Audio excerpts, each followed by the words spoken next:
So good evening everyone. Once again I would like to welcome myself is Ansuman Chakravarti. I would like to welcome all of you in the online class of Archana Institute of Technical Education and Research. All constrained by the current occurrences of COVID-19, we couldn't start off with our regular classroom activities. So that is compelling us all to take up with the online session as with just for the sake to complete of the course curriculum under the running programs in the institute.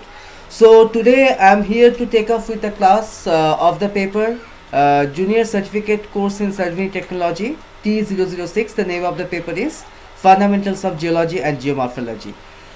So as we have discussed in the last class yesterday about the basic concepts and fundamental the terminologies that we have discussed in the last class pertaining to that of the fluvial geomorphology. So today we will basically start off with our discussion from the different forms of kinds of landforms that we can see in the upper course of the river or in the middle course, as well as the process we will discuss how they are being formed and what is the result of the formation of such kind of landforms. So in the very next, I would likely to take you off into this particular schematic diagrams where we can see the formation of landforms in the three courses of the river.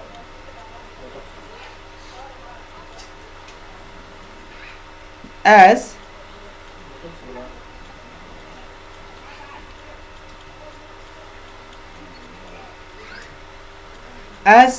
we can note or we can see that the three respective course of the river starting from the source to that of the mouth or confluence of the river. So basically in the upper course we used to come across V-shaped valleys, interlocking spurs, waterfalls, gorges, rapids, cataracts, etc. These are some of the basic landforms. Now what are the basic characteristics of the stream if we have to say in a nutshell that are basically present in the case of the upper course? In the upper course of the stream, that is basically in the mountainous course of the stream, we basically come across steep or V-shaped valleys. It is basically because of the headward erosion, or it is basically because of the down erosion. Now the very next important characteristics may be narrow or shallow channel, as because the capacity or the total volume of the water holding capacity or total volume of the river or the stream is comparatively low, and the third is comparatively high bed load. But when we are moving into the middle course of the river, what used to happen? What are the basic characteristics? The basic characteristics includes the open and gentle sloping valley with floodplain, second wider and deeper channel, more suspended sediments. Now the major features will include meanders, river cliffs, slip-up slopes, etc.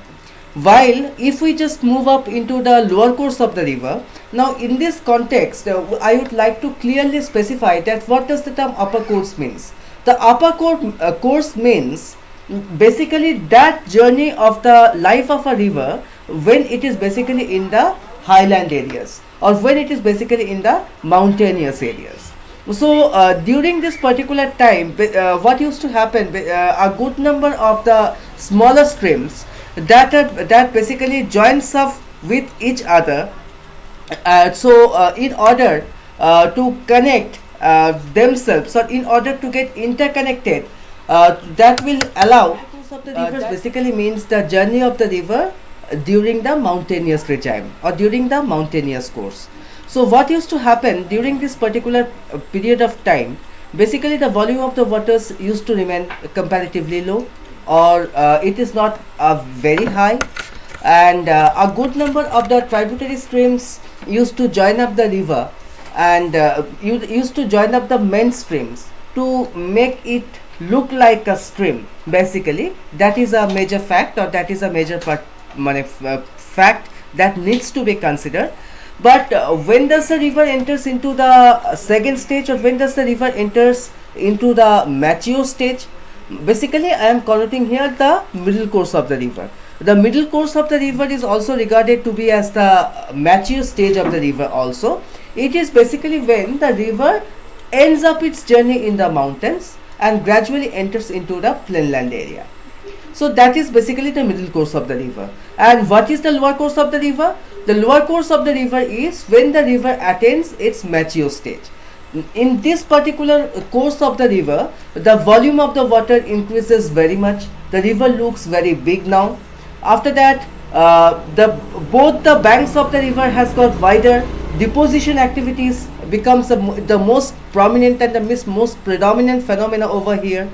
While in the case of the upper course of the river, basically we are having erosion as the major activity. While in the case of the middle course of the river, we are having erosion as well as the deposition. But in the case of the lower course of the river or the old stage, we are basically having the depositional activities of the river. That of the lower course, the river used to flow through a good number of the geomorphic features. It used to flow over, or it used to flow over a huge extent of the area, starting from that of the highlands to that of the completely peneplain. So basically these peneplains are the features which we usually come across when the river is in its the most mature course, or as we used to say that when the river is in the lower course basically. And this is an important fact that needs to be considered, that in the lower course of the river we used to come across the oxbow lakes, we used to come across the floodplains, we used to come across the natural levees, we used to come across the river terraces, against the distributaries and the delta formation. These are also some of the major landform features that we used to come across when we are basically in the lower course of the river. Now just start up our discussion from this particular point of view.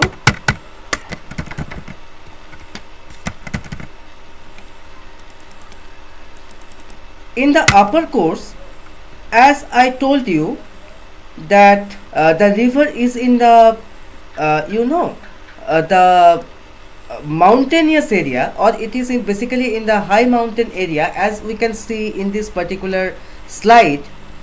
As we come across, what we are basically noting is that the river is basically flowing through mountainous ranges, or it is flowing through mountains. So here in this particular diagram we come across a V-shaped valley. You just see the structure of this particular valley is shaped like V, or it is basically like this pattern, and it constitutes one of the most important characteristic if we basically come across, or if we are basically talking about the upper course of the river as a matter of fact. Now to discuss about the characteristics of the rivers in the upper course includes the lowest volume of water, that is the first, narrow valley floors, interlocking spurs, and finally what we can say is that the load of the river is basically angular, and it may vary with terms of its size and the shape basically, but basically the shape of this river load is angular shaped. Now how does these V-form valleys are basically formed? The V-form valleys are basically formed as a result of the vertical erosion in the river channel. Secondly, the weathering of the sides of the river valleys are also considered as a major dominant factor, or as a major constituent factor in the formation of this kind of the V-shaped valleys. Third, if we are speaking about the mass movement, that is the mass movement of the materials down the valley sides, and gradually these particular materials get transported by the river, and as this particular river used to flow through the valleys, it is forced to swing from side to side around, just leaving aside or setting aside the much more resistant rocks.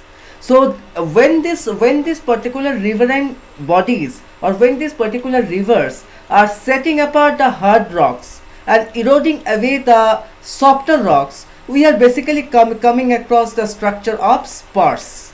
So what used to happen, suppose if a river has to flow like this, now when it is flowing in its path, it is coming across a hard rock, so it will just impede up this hard rock and take up this particular shape or this structure, and if the layer of softer rock is lying just below it, it will just wear it away, and again it will just take up this kind of pattern because of this wearing action, and again it will bypass the hard rock surface or hard rock structure that is basically present, and resulting in the formation of the spurs.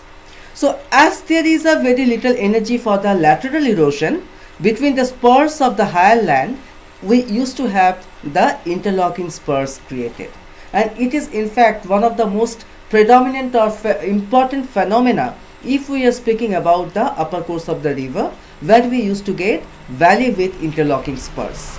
So three things we have understood in this particular slide: how the V-shaped valleys are formed. We came to know that basically as the vertical erosion of the river predominates the lateral erosion, so we can have the chances of the formation of the V-shaped valleys. It is one of the most important or predominant idea that we have received or pertained from this particular slide. In the very next, we came to know about the spurs. I have explained you how the spurs are basically being formed. It is basically because of the presence of the hard rock and the softer rocks along the course of the river. The river will wear away the softer rocks, while the hard rocks will remain in its position or will act as a resistant to that of the process of erosion, and herein leading to the formation of the spurs. And finally, we have also came to know, or we have also came to understood how the interlocking spurs are being formed. So in the very next, I will discuss about basically the concept of the headward erosion. What used to happen is that as I have been discussing earlier also, as in the course of the river will have the layers of the hard rock as well as that of the layers of the softer rocks also. The river will wear away the softer rocks as well as it will resist, or the hard rocks will resist the process of erosion. So therein we will have a good number of the geological features or geological forms like that of the waterfall. We may have the plunge pool, we may have the ridges or rapids, etc., etc., etc. So this particular diagram, schematic diagram that is given over the screen, which you would be able to see if you just follow up my YouTube version of my PPTs or YouTube version of my lectures. Thereon you can see very well how this kind of this particular waterfalls or rapids are being formed as a process of this headward erosion. Now some other things that also needs to be discussed is in form of small points, as the vertical erosion in form of the abrasion or hydraulic action and solution in the river channel continues, the valley sides are basically weakened by the process of weathering, and the vertical erosion is continued to the base of the slope. So gradually mass movement of the materials occurs down the valley sides, gradually creating V-shaped valleys. Now this along more resistant rock outcrops or the spurs, as I have discussed. Now as there is a little energy, the river continues to cut down vertically, flowing between the spurs of higher land, creating this interlocking spurs.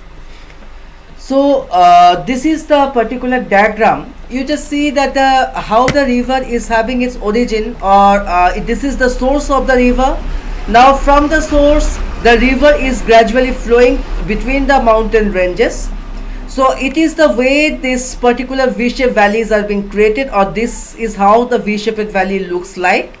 And this is the interlocking spur and its associated concepts. Now this is the normal spur, as we used to say. Now this is the bank of the river, and finally this is the river load.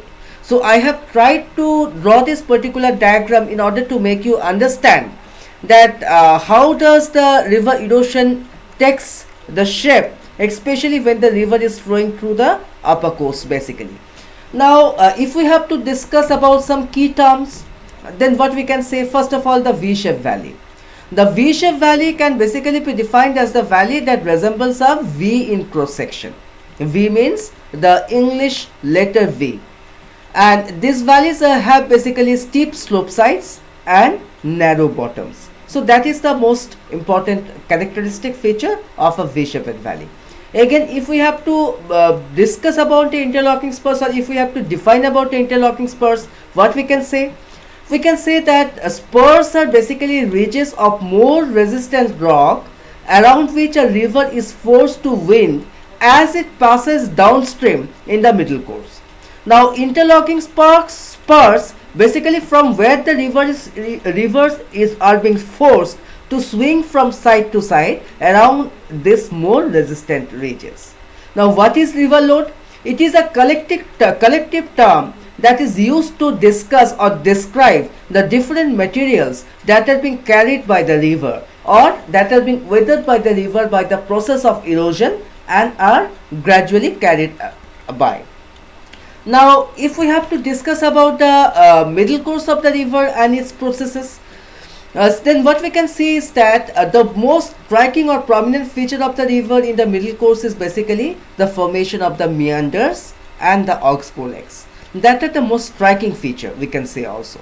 Now why does this meander happens? This meander happens because the river tries to keep aside the harder rocks and move through or weather through the zone of the softer rocks. So that ultimately leads to the process of the formation of the meander. And when these particular meanders become much and more acute, then what used to happen? Finally we used to get up the features like that of an oxbow lake. So now this is the diagrammatic representation.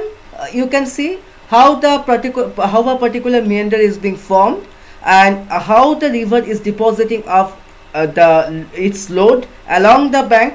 Now in this context, basically in the case of the middle course, what I want to mention is that the lateral erosion become more important in comparison to that of the vertical erosion. So this is a very striking feature of the river that you will have to keep in mind, especially when we are discussing about the middle course of the river or its lower course. And as well as the river now starts off with the deposition, that is the load that it has gathered or it has carried since the upper course. Now the river starts depositing themselves along its banks or along the channel of the river. Now what are the major characteristics of the river if we are speaking about the middle course? First of all, the first answer may be that of a meander formation. As I have given here a diagram of a particular river when we used to see when we are on way to the Hyoliang in the Anjaw district in Arunachal Pradesh. Now how these particular meanders are basically being formed, as I have been telling you, meanders are nothing but bends in the river.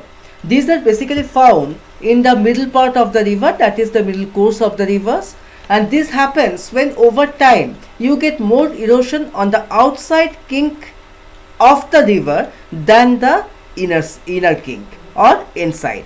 Now eventually this will make large bends in the river which are known as the meanders. So this is the particular diagram which you can see, or which is becoming much and more prominent in the outward part in comparison to that of the inside kink or inward kink.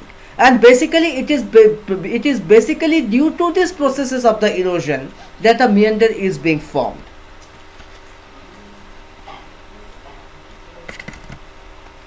So now let's see with the process of the formation how this particular meanders or oxbow lakes etc. are being formed.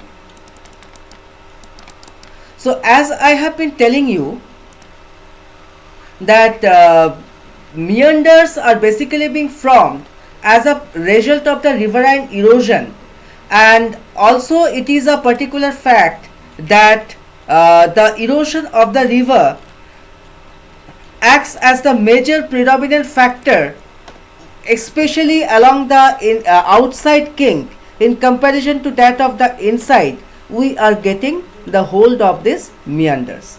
Now how we are getting off this, that can be exemplified through these respective stages that I have shown.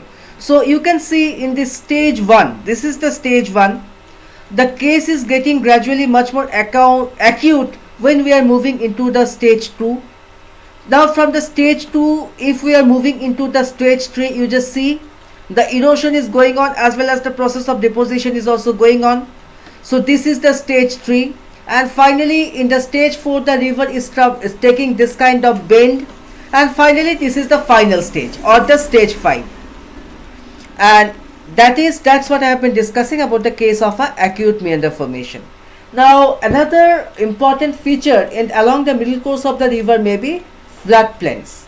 So you can just see in this particular diagram how the floodplains are being formed, or how what does the particular term cutoff means, or point bar means, or meander scars means, or oxbow lake means. Is everything has been clearly represented or vividly represented in this particular diagram. Now let's first start off with the discussion about the floodplain. Now floodplains are basically flat lands bordering a river, and that are basically made up of the alluvium. Now what does this particular term alluvium means? Alluvium means the sand, silt and the clay.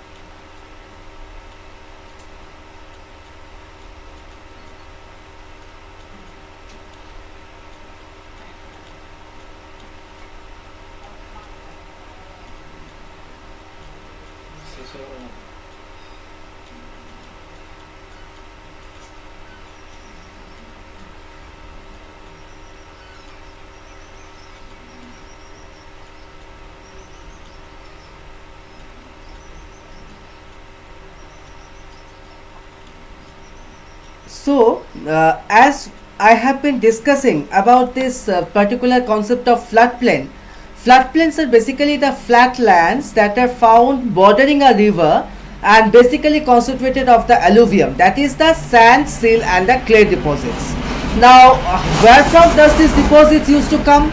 These deposits are basically gathered, or these deposits are basically deposited during the floods. That is, when the water comes into the banks, it used to carry a good number of the load of this kind of alluvium and used to deposit up along the banks. Now when does a river overflows, the floodplain is basically being covered up with the water.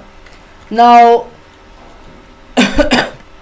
these are the most important, some of the most important features that we can come across when we are basically discussing about the upper course of the river as well as that of the middle course of the river. And apart from that, there may be a good number of the innumerable small features, and I would like to let my students know that I will send you up notes about this particular riverine landforms pertaining to that of the upper course and middle course in your respective email IDs, so that you can follow this particular notes for the sake of the examination. But now one thing I would like to discuss, or when you people are from the branch of the survey engineering, that how we can identify these rivers in terms of the satellite imagery. That is one of the most important consideration. And another is that how can we take the measurement of the rivers. Basically you just see, if we have to take the measurement of the depth of the river, then we will have to take off inverted level. We will have to take the level of both the banks, as well as we will have to take up the inverted level if we want to know about the depth of the river too. And how can we measure up the depth of the river? We can deep up some kind of stick, or that is graduated with a particular rope, and that has got a particular measurement in its own. So that can help us to get the measurement about the depth of the river to certain extent. And another way to get the information about the depth of the river is by using a digital elevation model, or that is a GIS assisted technique. Now using that particular DEM, we can calculate up the depth as well as the volume of a particular stream also. Now in case of the satellite imagery, how can we identify that this is a particular drainage feature? Drainage features are basically identified in terms of their respective patterns. As we all know, drainages are basically linear features, be it a trunk river, be it a distributary stream, or be it a tributary stream. So in the case of the false color composite, if we are speaking about, the drainages are usually represented in cyan tinge, that is a light blue tinge. And while if we are taking the note of that of a monochromatic imagery, or if we are using taking the note of a pan data, then rivers are basically reflected in white. This is basically because why? Because the river has got the highest level of the reflectance, and as we know, in remote sensing, each and every pixel has got DN values, that is the reflectance values of the respective features that it is covering up, or that it is taking the note through this particular sensor. But in the case of the true color composite, if we are speaking about the TCC, then what will happen? In case of the TCC also, that this particular rivers will be represented in its true color as much as possible. Just take a look, try to take a tour of the Google imagery or the Google map that you have in your mobile Android phones, I think, or in your computers, and that is basically a combination of the TCC as well as the FCC, but in most of the cases it is TCC. So thereon you can understand very well how does the river looks like in the case of a TCC. Now as I have been telling you up, that rivers are basically linear features, and these linear features needs to be identified in terms of their patterns and in terms of their texture, and finally those are digitized using the geographical information system software to provide us with a database on the rivers rivulets as well as the micro tributaries or the micro channels, meso channels, and the macro channels respectively. So this is in short about our discussion, or what we have to discuss today about the different types of landforms basically present up in the upper course as well as that of the middle course of the river. In the tomorrow class, we will basically be discussing about the different kinds of landforms that we come across the lower course of the river, as well as the different patterns of drainage, as like the dendritic, parallel, angular, and other aspects are concerned, or the different other types are concerned, that we will basically be discussing in our next class. So till then, stay tuned, stay fine, and stay safe, stay at home. Please follow and abide by the Government of India rules pertaining to that of the COVID-19, or by the rules as set by the respective provisional governments. Stay healthy, think positive, and take care of yourself. With that's all, I would like to say Vande Mataram, Jai Hind. Thank you so much.